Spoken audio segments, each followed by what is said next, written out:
All right, so I finally got around to getting back to the Banished Lands with the Of Blood and Bone trilogy by John Gwynne. So let's talk about A Time of Dread, book one. So this book overall, before I get into anything, this is going to be spoiler-free entirely, just to get it out of the way. Yes, you can read this trilogy if you want to, prior to reading, or if you ever want to read Faithful and the Fallen. You don't need to read Faithful and the Fallen to read this book. You can kind of treat that as the history of this world. I do recommend against it though, simply because this will spoil the ending of Faithful and the Fallen for you, and I wouldn't want to say it's pointless to go back and read it, but if you're going to read John Gwynne's work, unless you start with Shadow of the Gods, which is entirely its own thing, I would recommend going with the quartet of Faithful and the Fallen and then jumping into Of Blood and Bone, because it is a direct continuation. Now, overall, I did enjoy this book for the most part, probably though because my expectations were so high after genuinely loving Faithful and the Fallen. This book did let me down a little bit, but let's go ahead and talk about what this book is, talk about some of the characters, what's going on, and then get into a little bit why I liked it and what I didn't like about it. So A Time of Dread, as I said, this takes place, they don't give you an exact number, but it's roughly 120 or 130 years after the conclusion of Faithful and the Fallen. So obviously, the majority of your human characters and your band of POVs from the quartet are no longer with us. Obviously, they don't have super long lifetimes or lifespans. They are human after all, but you will see the return of certain other races and characters from the original quartet, as well as, of course, the Ben Elim, which are, there's a whole like angels versus demons thing essentially in Faithful and the Fallen. So you have the Ben Elim, which are the good guys, for lack of a better term, and the Kadoshim, who are the bad guys, for lack of a better term. And basically, after the conclusion of that first series, you now have a very changed Banished Lands, whereas in Faithful and the Fallen, you had a lot of the traditional fantasy setting that you see where you have different kings, queens, rulers, different, places around the map where you have different kingdoms that have to kind of join together and fight each other. This is very much generally ruled now by the Ben Elim and what is called the Lord Protector of the Banished Lands, essentially, who's like the main Ben Elim leader. So they kind of rule over the Banished Lands. They're sort of the guardians of the land. And now you do still have sort of different factions of humans and clans and things like that exist. The Ben Elim don't allow sort of warring anymore. They don't like these humans that they look over, because they're built in the image of God, essentially, that they don't want them to be killing each other. So regardless of if you are on the good side or the bad side of a particular battle, for example, the Ben Elim are going to swoop in and kind of shut that shit down. And that is where you were introduced to our first character POV, Bleda. Now, I'm a little bit confused because on the book, it only talks about 3 POVs, and Bleda is not one of them. There are very clearly 4 different POVs in this book. Bleda is in this book and is a main POV, in my opinion. I guess he gets a little bit less time than the other ones, but he's the first character that you're introduced to in the book. And he's watching one of these battles happen. His mom is the leader of one of these clans. They're sort of warring over land, resources, etc. with another clan. And the Ben Elim swoop down and just start killing indiscriminately. They don't care whose side is who. They just want this to stop, and they will just destroy whoever's causing this ruckus, basically. And usually what happens in this world now is that the Ben Elim require a blood tithe or some sort of sacrifice when you basically break their laws. And in this case, Bleda is taken as a ward, given up to the Ben Elim to go and train with the Ben Elim and sort of join the ranks of like their holy army, because they actually enlist humans in, sort of sword and board. They wear black shields with white wings on them. They're guard, essentially. So that is where Bleda is taken, and he is a pretty interesting character. Obviously, he's reluctant to doing this. He feels betrayed by his family for shipping him off to the Ben Elim to do this down in Drassel. But that is where the story sort of begins. And I guess this, before I get into the other characters, this also leads into sort of the good and bad thing about the story and the plot of this book, is that Faithful and the Fallen is very much not necessarily just a chosen one story and everything that John Gwynne does with that, but you get a feel for who's on which side and sort of where the story is going. And you don't know all the details, but like that there's going to be there's going to be a particular battle or conclusion that has to happen to fulfill the prophecy.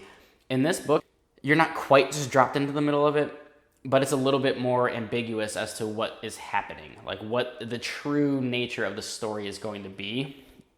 And that's because you start off with Blooda, and then you're introduced to our other characters. So Drem, for example, he's a young man, he's in his early 20s.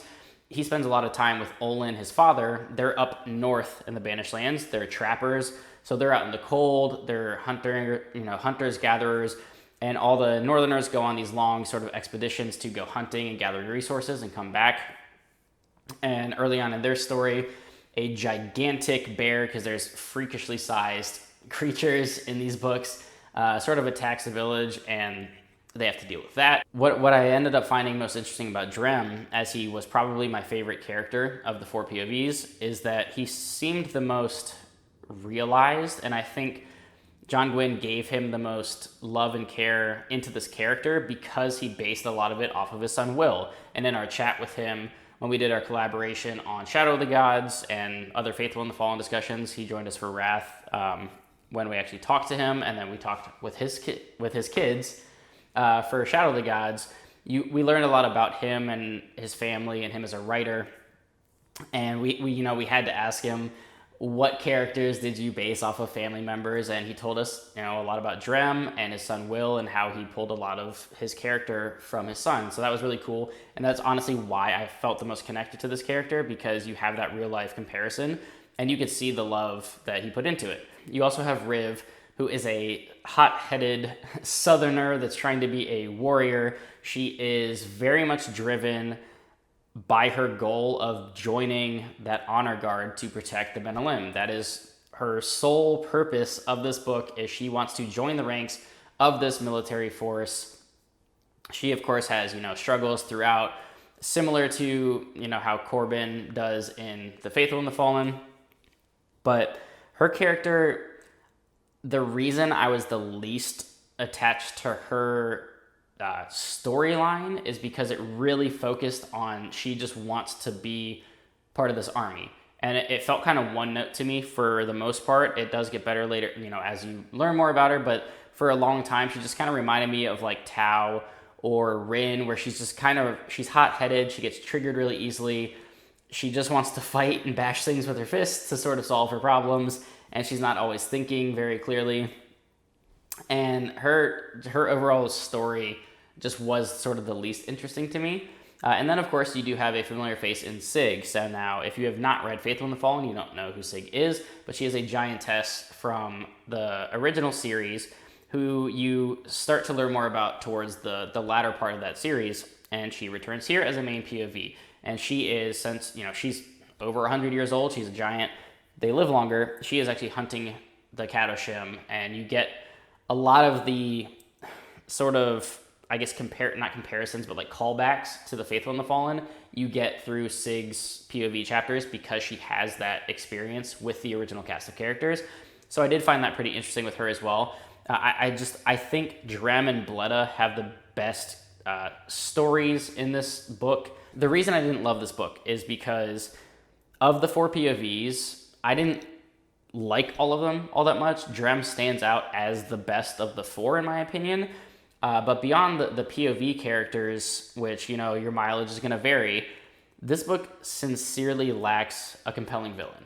And I sort of see where the story is going after reading this one, but comparing it to Faithful and the Fallen for a second real quick, because I can't help it. There are so many villains in those books, and so many of them are good. This isn't going to be spoiler. I'm just going to throw out some names from the first series of characters that were really good. Nether, you've got Rafe, Lycos, Jael. That's just the 4 that I came up with off the top of my head. There are plenty from The Faithful and the Fallen that were just really interesting and had their own reasons for what they're doing. And in this book, sort of the issue with the plot and just the lack of a villain is that I don't know where this series is going yet. And And obviously, I'm expecting to know more in book 2 and book 3 to sort of wrap things up. And I've been told that A Time of Courage, which is book 3, is one of John Gwynne's best works that he's done, period.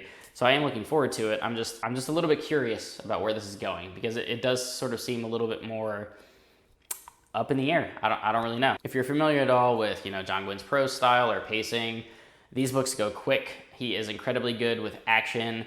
He is, overall, I'd say, from Faithful and Fallen to this, to Shadow of the Gods, excellent character work. I didn't love all the character POVs in this book particularly, but his characters are a strong suit of his writing. This book does not heavily focus on world building, simply because a lot of that foundation is built in the Faithful and the Fallen. So while the world has changed, you do kind of know what the Banished Lands is all about. But what he does spend time on is expanding, what Drasil and some of the other locations look like, while not spending a ton of time, building the world around you. It's really character focused and warfare focused, which he does particularly well. He continues to impress me with how well he does combat and battles. They're always intense. They're always violent as hell. And also this book, even beyond what sort of Ruin and Wrath ended up doing, this book almost steps into like grimdark territory at times, because you have these sort of omniscient, not invulnerable, but seemingly invulnerable, rulers of the Banished Land, and they rule with an iron fist, and they will just kill people to sort of enforce the law. You have a lot of very creepy elements and things happening with the Kadoshim. You've got all sorts of terrifying fantasy creatures that exist in this world, and just there's a lot of things that happen. There's plenty of gray characters.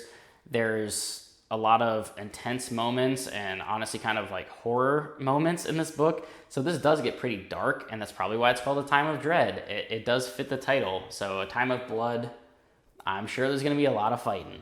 And A Time of Courage, you just gotta be courageous. But yeah, so those are my overall thoughts on book 1. It was good, not great for me. I think there's plenty of room to improve, and I think it will, because I do trust John Gwynne as an author. And I know from talking with all the people that I'm going to be collaborating with soon in a video, I think they all liked it a little bit more than I did. So we will have plenty to talk about. But next week on the 24th, you should stop by and watch myself, Philip Chase, Alan from the Library of Alexandria, Sarah Reeds, Jimmy from the Fantasy Network, and Abby Salter, and finally Patrick Leo. We are going to be discussing this series as we did with the Faithful and the Fallen. So we're going to have a collaborative chat about A Time of Dread, and probably talk a lot about Faithful and the Fallen as well. So definitely tune into that. It's going to be a lot of fun. But that does it for this book. Like and subscribe. As always, do hit up Patreon. If you want to support the channel financially, that's always optional, but always appreciated. I would love to hear your thoughts on A Time of Dread, though. So drop in the comments down below. Let me know your thoughts on this book. If you loved it, if you hated it, how you compare it to The Faithful and the Fallen, if you've read that. And join me in Discord as well for more book and other conversations. So until next time, guys.